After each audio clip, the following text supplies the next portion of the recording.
Assalamualaikum warahmatullahi wabarakatuh. Perkenalkan, nama saya Eka Nurjana, NIM 09105801250009, Prodi Teknologi Pendidikan, mata kuliah Pendidikan Anti Korupsi. Kali ini kita akan membahas tentang bab 3, yaitu faktor penyebab korupsi, yang dosen pengampu Dr. Andes Syam Hermansyah, SPD, MPD. Pendahuluan, korupsi masih sering terjadi di berbagai negara meskipun telah dilarang oleh hukum. Bahkan dalam kehidupan sehari-hari kerap dianggap sebagai hal yang biasa. Penyebab korupsi dapat dibagi menjadi dua, yaitu faktor internal dan eksternal. Faktor internal berasal dari dalam diri seseorang, seperti pengaruh pergaulan, gaya hidup konsumtif, serta lemahnya moral dan kejujuran. Sementara itu, faktor eksternal berasal dari lingkungan seperti kondisi sosial yang tidak mendukung, masalah ekonomi, ketidakstabilan politik, serta kurangnya transparansi dalam organisasi. Oleh karena itu, korupsi muncul akibat kombinasi antara kelemahan individu dan lingkungan yang mendukung. Faktor penyebab korupsi menurut Yamama tahun 2009, korupsi cenderung terjadi dalam masyarakat yang memiliki gaya hidup materialistis dan konsumtif, serta sistem politik yang tidak sehat. Kondisi ini dapat mendorong seseorang melakukan kejahatan.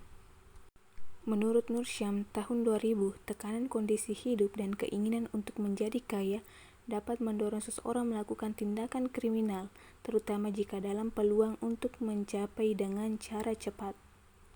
Beberapa penyebab perilaku korupsi antara lain: yang pertama, sifat tamak manusia; yang kedua, moral yang lemah; yang ketiga, gaya hidup konsumtif; dan keempat, kurangnya kemauan bekerja keras. Faktor lain yang memperlakukan terjadinya korupsi: yang pertama, kurangnya keteladanan pemimpin; kedua, rendahnya gaji pegawai; ketiga, faktor individu, organisasi, dan lingkungan masyarakat; dan yang keempat, adanya niat tersembunyi untuk melakukan kejahatan. Adapun faktor tambahan yang mendorong korupsi yaitu lemahnya penegak hukum, rendahnya integritas dan profesionalisme sistem pengawasan yang belum baik, lingkungan kerja dan sosial yang mendukung, lemahnya iman, kejujuran moral, dan etika. Konsep teoritis politik yang tidak stabil dapat menyebabkan kekacauan dan mendorong munculnya politik uang, yaitu penggunaan uang atau keuntungan material untuk memperoleh kekuasaan. Praktik ini merupakan bagian dari korupsi dalam politik seperti penyuapan, pemerasan, penyalahgunaan jabatan, serta penggunaan fasilitas publik untuk kepentingan pribadi. Selain itu, korupsi politik juga mencakup perdana kampanye ilegal dan praktik lobi yang menyimpang. Dalam sistem politik yang tertutup, peluang terjadi korupsi semakin besar karena lemahnya pengawasan dan transparansi. Secara teoritis, korupsi terjadi karena adanya kekuasaan yang dimonopoli, kewenangan yang besar, serta kurangnya keterbukaan dan pertanggungjawabannya. Semakin besar kekuasaan tanpa kontrol, semakin tinggi pula potensi terjadinya korupsi. Faktor hukum, peraturan perundang-undangan menjadi salah satu faktor penting dalam munculnya korupsi ketika substansinya lemah, tidak jelas, saling bertentangan, serta tidak sesuai dengan kebutuhan masyarakat.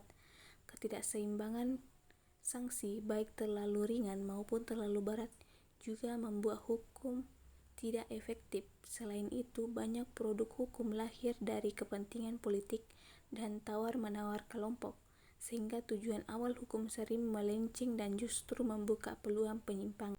Kelemahan lain terlihat pada kualitas peraturan yang rendah, kurangnya sosialisasi, penerapan sanksi yang tidak konsisten, serta lemahnya evaluasi dan revisi hukum. Faktor-faktor seperti ini, sistem politik rendah moral individu, minimnya penghasilan, lemahnya pengawasan, dan budaya tidak taat hukum turut memperparah kondisi ini. Praktik kolusi antara penguasa dan pejabat, serta lemahnya penegak hukum semakin memperbesar peluang korupsi. Akibatnya, hukum sering tidak mencerminkan keadilan, menimbulkan ketidakpercayaan masyarakat, dan berpotensi menciptakan kekacauan dalam sistem pemerintahan. Faktor ekonomi. Ekonomi menjadi salah satu penyebab korupsi, terutama karena gaji yang tidak mencukupi kebutuhan hidup. Namun korupsi korupsi tidak hanya dilakukan oleh orang miskin, tetapi juga dilakukan oleh mereka yang berpendidikan tinggi dan berkecukupan. Selain itu, rendahnya gaji pegawai, sistem pemerintahan yang buruk, serta lemahnya pengolahan anggaran turut mendorong terjadinya korupsi. Faktor lain seperti kemiskinan, ketidakpercayaan pada sistem hukum, dan lemahnya pengawasan juga memperparah kondisi ini. Di sisi organisasi, kurangnya keteladanan pimpinan, lemahnya budaya kerja, dan sistem akuntabilitas yang tidak kuat membuka peluang korupsi. Ditambah lagi budaya masyarakat yang terbiasa memberi uang pelicin, serta pengawasan yang tidak efektif semakin memperbesar praktik korupsi. Penyebab korupsi dalam perspektif teoretis, korupsi dapat dijelaskan melalui beberapa teori sosial. Secara umum, korupsi dipandang sebagai fenomena sosiologis yang dipengaruhi oleh budaya, tekanan sosial, dan sistem masyarakat. Menurut teori Robert K. Merton, menjelaskan bahwa korupsi terjadi karena adanya tekanan sosial. Masyarakat memilih tujuan seperti kesuksesan ekonomi, tetapi tidak semua orang memiliki akses atau kesempatan yang sama untuk mencapainya.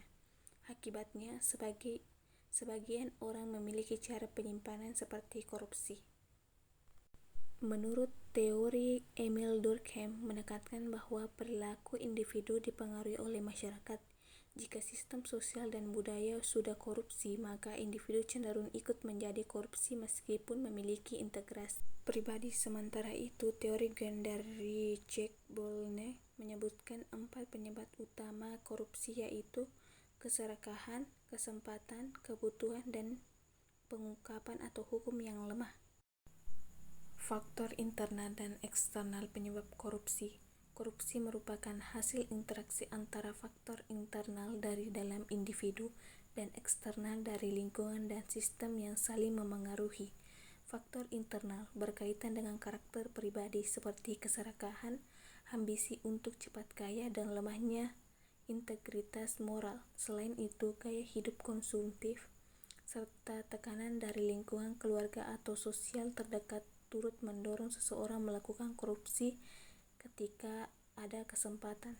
Sementara itu, faktor eksternal meliputi kondisi lingkungan yang mendukung terjadinya korupsi, seperti budaya masyarakat yang permisif dan kurang kritis, tekanan ekonomi, serta sistem politik yang tidak stabil.